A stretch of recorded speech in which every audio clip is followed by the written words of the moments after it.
The car engine died in front of the rusted iron gates, its final cough echoing across the field like a sigh from something buried deep beneath the earth. Elena leaned forward, her flashlight catching the jagged letters of the asylum's name.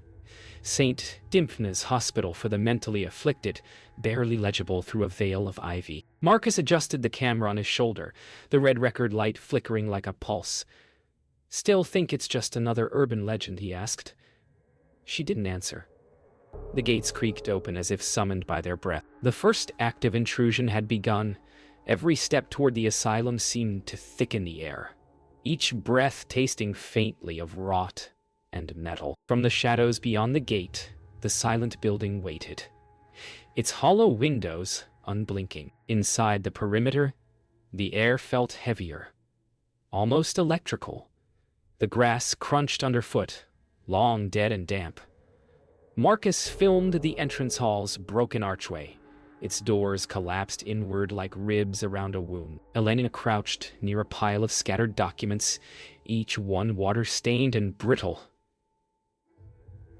"They just left everything here," she whispered. "Records, equipment, lives." From somewhere deep in the building, a faint metallic rattle answered her. They entered the main corridor. The walls peeled in long, curling sheets, revealing old seafoam paint beneath. The floor was slick with condensation, littered with rusted gurney wheels. Elena's recorder clicked on. "Entry log 1, she said softly. "The asylum feels like it's still, waiting." A gust moaned through the corridor, carrying a faint echo, like someone exhaling behind them. They found the records room, its shelves collapsing under decades of rot. Folders had fused into pulp, though some labels remained legible. Patient names, admission years, experimental wards scribbled in red ink. Marcus aimed his lens at a filing cabinet. "These should have been destroyed," he murmured. Elena's flashlight flickered once, twice, then went out. Darkness pressed in, swallowing detail. Marcus tried to power the camera's built-in light, but the screen flickered with static instead of image. A whisper, soft, deliberate, passed between them, though neither spoke. The static's hum deepened into a single, drawn-out tone. Then, from the far hallway, the unmistakable sound of footsteps began. The echo of the footsteps died as suddenly as it had begun, leaving behind a silence so dense it seemed to hum. Elena's breathing quickened. Marcus steadied the camera, its lens trembling slightly in his hands. "Sound could have come from the basement," he muttered, forcing rationality into his tone. They found a narrow stairwell descending into darkness, the railing slick with something that wasn't just water. A faint pulse of sound, slow, rhythmic, almost like breathing, rose from below. The basement reeked of old water and rust. Their lights picked out the edges of forgotten equipment. Rusted wheelchairs, overturned stretchers, jars filled with murky fluid. A sign, half hanging from a chain, read, "Isolation Wing." "They said this section was condemned in the 50s, Marcus whispered. Elena moved closer to a gurney, covered in a torn sheet. Beneath it, something shifted. Elena gripped the edge of the sheet and pulled. Nothing human lay beneath. Only a pile of cracked jars filled with preserved organs, each label handwritten in fading ink. She leaned in closer, her flashlight trembling, when one of the jars rolled slightly on its side. The lid twisted open by itself. A slow exhalation escaped from within, smelling faintly of ether and decay. Marcus began to film. The basement seemed to breathe around them. The walls groaned, a deep, resonant vibration running beneath their feet. Marcus swung the camera toward a steel door at the end of the hall. It shook faintly with each pulse. "Something's moving behind that," he said, voice cracking for the first time. Elena took a cautious step forward, her flashlight trembling. The handle turned slowly on its own. The door burst open, releasing a blast of stale air so cold it numbed their faces. Inside lay a small treatment chamber, walls lined with padded cell material, torn and darkened with age. In the center stood an empty restraint chair, belts still fastened. The faint sound of someone humming drifted through the room, feminine and distant, echoing from nowhere. Marcus's camera screen flickered. For a fraction of a second, another figure appeared beside the chair, then vanished. Marcus replayed the footage, but the figure in the restraint room appeared for only one frame. Too quick to analyze, yet too distinct to dismiss. Elena scrolled through a box of old reels stacked against the wall, their labels written in hurried, slanted script. One read simply, Ward C, Session 12, Dr. Voss. She slid the tape into her record. A hiss filled the silence. Then a man's voice. Calm, articulate, patient. Do you remember what you did, Evelyn? It asked. Then came the reply. Soft, frightened, and unmistakably alive. The tape continued, Voss's voice unrelenting. Evelyn, describe the song you heard before the others vanished. A pause. Then, faint humming again. The same tune that I'd heard moments ago. Elena froze, eyes wide. It's the same sound, she whispered. The recorder distorted. A shriek of static bursting through, and for a moment the humming came not from the speaker, but from the corridor itself. They followed the humming through the basement corridor, past collapsed walls and medical debris. It led to an archival office, half swallowed by earth. Rows of decayed tapes lined the walls, each labeled by date and subject. Marcus swept his flashlight across one row. Several boxes were missing. In the dust, a single handprint appeared, fresh, small, and wet. A low groan echoed overhead, the sound of shifting beams or something heavier. Elena crouched by the handprint, touching the edge with her glove. It's still damp, she murmured. Marcus zoomed in. Behind her in the camera feed, another figure stood briefly in the reflection of a glass panel, head tilted, face blurred as if the lens refused to focus on it. When he turned to look, it was gone. They retreated to the main stairwell, shaken. The humming faded, replaced by the steady dripping of water from a broken pipe. Marcus reviewed the footage frame by frame. When he paused, the image of the reflection appeared again. Only now, the blurred figure had turned its head toward the camera. In the next frame, its face filled the lens, mouth open in silent scream. The screen went black. Elena's voice trembled as she spoke into the recorder. We've confirmed audio anomalies, voices in motion not accounted for. The figure appears to match descriptions from the 1973 incident reports. Marcus didn't respond. He stood in front of a hallway marked Ward C. Its floor covered in fragments of broken mirrors. Each shard reflected their flashlight beams into fractured constellations. Somewhere deep inside, a faint sobbing echoed. Soft, rhythmic, and eerily familiar. They moved cautiously. Every step crunched under glass. Marcus's beam caught an open door labeled Patient Observation Room 3. Inside, mirrors lined the walls, some intact, others fractured. In the center sat a single metal chair facing its own reflection. Elena approached, her own face splitting into dozens of distorted versions as she neared. In every reflection, her expression changed a heartbeat before she moved. Elena stared into the mirror. For a moment, her reflection smiled.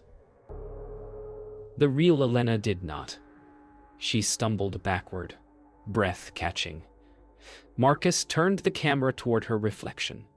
It remained motionless, its grin fixed and no. Then, slowly, the mirrored Elena lifted her hand and pressed it against the glass from the inside.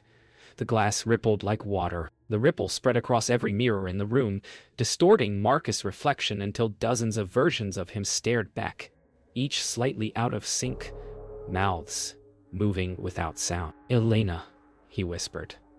Don't look away. But she already had.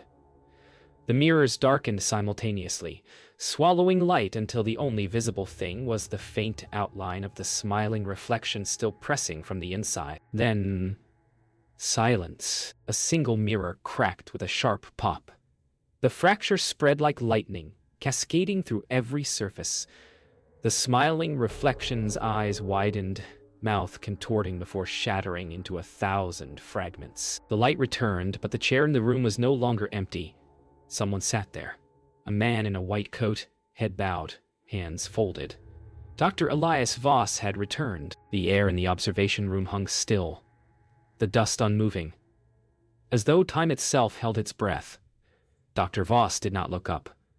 His posture was patient, deliberate, as if waiting for them to notice something they already feared. Marcus whispered, "It's impossible. He's been dead for 50 years. Elena took a cautious step closer. The sound of the recorder clicked on by itself. "Subject responsive," said a voice, Voss's voice now coming from everywhere at once. "Begin the recollection procedure." The chair began to vibrate, its restraints twitching as if tightening on invisible wrists. Voss's head lifted, eyes opening to reveal clouded pupils reflecting the flashlight beams. "The memories persist," he said softly, voice echoing from multiple corners of the room. Elena stumbled backward, heart hammering. "Marcus kept filming. What did you do to them?" she demanded. Voss smiled faintly. "We only wanted to silence the noise." The recorder on the floor flickered and began playing again. Voices layered atop one another, patients screaming, singing, whispering. Marcus lowered the camera slightly, transfixed. Voss spoke through the static. "Memory is the echo of pain. They wanted to be free of it." The lights dimmed, and for an instant the room shifted, walls pulsing like flesh, monitors beating in rhythm with unseen hearts. Elena screamed for Marcus to move, but he stood frozen, the camera lens pointed at the impossible. Elena grabbed the recorder and smashed it to the floor. The voices cut off instantly, leaving only the low hum of the building itself. Voss's form flickered like a projection struggling to hold shape. His face began to fragment, revealing another beneath. Raw, unformed, whispering words in languages neither of them understood. The mirror shards trembled on the ground, vibrating toward him like metal filings to a magnet. The shards collided around him, sealing into a cocoon of mirrored surfaces that pulsed with faint internal light. Elena pulled Marcus toward the corridor, but before they could flee, Voss's voice thundered from inside the prism. "You opened the recollection. Now you belong to it." A deafening crack tore through the air as the mirrors exploded outward, shards flying like glass rain. When the dust cleared, the chair was empty. Only a faint humming remained. The explosion left them dazed, ears ringing, the corridor swaying like a mirage. Elena's flashlight sputtered, its beam trembling over walls that no longer looked the same. The peeling paint had vanished. Instead, the halls appeared newly cleaned, sterile, humming with fluorescent life. A voice on the intercom echoed faintly. Dr. Voss's voice, clear and alive. "Prepare the subjects for recall," it said. Marcus lowered the camera, whispering, "We're inside the past." They moved through the restored asylum, past orderly rows of patient rooms. Behind each small window, a figure stood motionless, pale faces watching without blinking. Elena pressed her palm to the glass.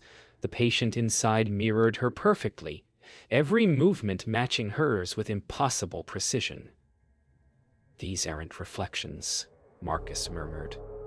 "They're recordings." Through the intercom, Voss continued his lecture, calm and deliberate. "Memory must be purified through repetition," he said. "Each subject replays the moment of pain until it dissolves." A nearby door clicked open. Inside, a patient sat bound to a chair, head encased in a mirrored helmet pulsing with faint light.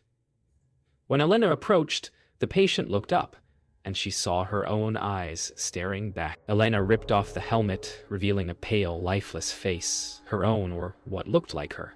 Its eyes opened, milky white and unseeing. Marcus stumbled backward, camera shaking.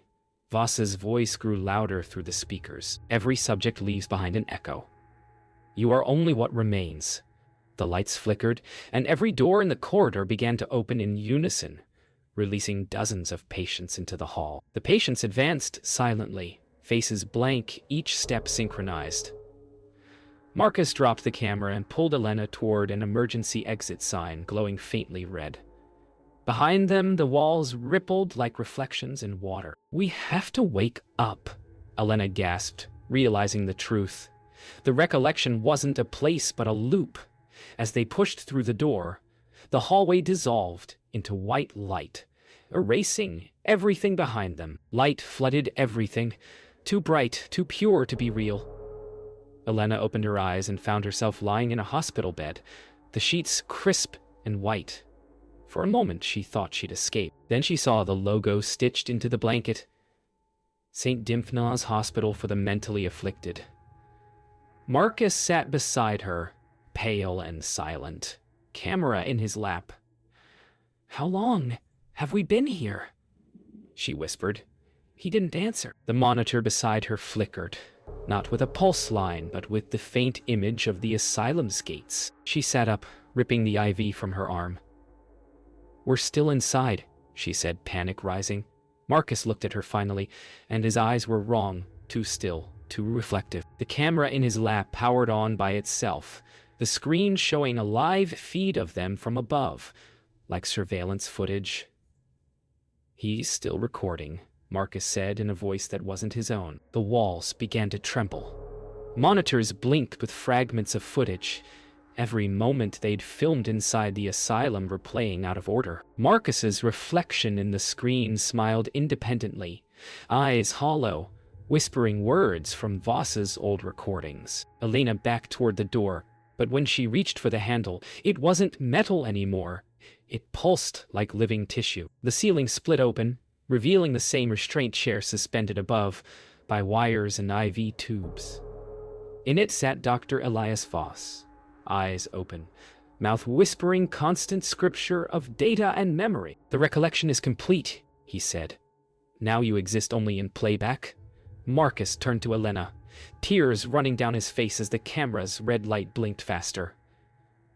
"We never left," he said. Then his image flickered, replaced by the static silhouette of another patient. The world began collapsing inward, sound folding into itself, until only the faint humming remained. The same lullaby from the first recording. Elena lunged toward Marcus, but her hands passed through him as if through smoke. The room disintegrated into the asylum's courtyard, the same iron gates standing before her. A voice, Voss, spoke gently behind her ear. "Every witness becomes the next experiment." The gates creaked open once more. The camera, lying in the grass, recorded until the battery died.